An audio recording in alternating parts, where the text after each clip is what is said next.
Welcome to episode 3 of Doc Talk with Hunter and Hagen.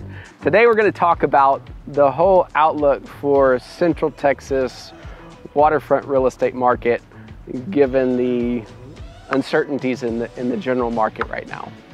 So my personal 2 cents on this is I got in the business in 2006. So I went through the 08, 09 financial crisis of that time, and that was even a housing crisis. But waterfront property, the crazy thing is, it leveled off, especially in the right locations. It leveled off, but it didn't dip.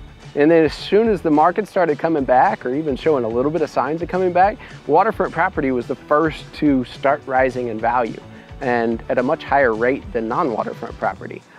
Wouldn't you agree? Yeah, absolutely. And one thing that I've come to find out here is even in the last 4 or 5 months, when the residential housing market has started to slow down, I've had no shortages of new conversations with people about finding lake houses and river houses.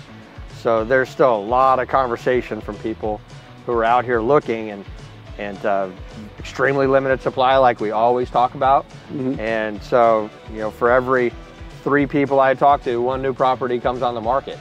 And they're not always active buyers at this given time, but that's a pretty good sign for what we're gonna see moving forward.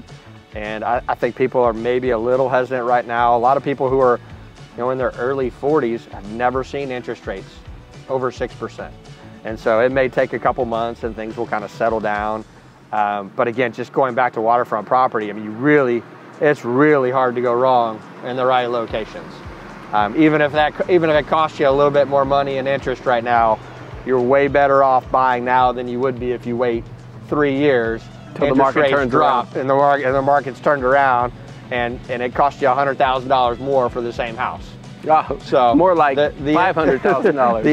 the interest it would cost you now is far less to just go ahead and do that than it would be to wait and see what happens in the next 4 or 5 years. Absolutely. So absolutely.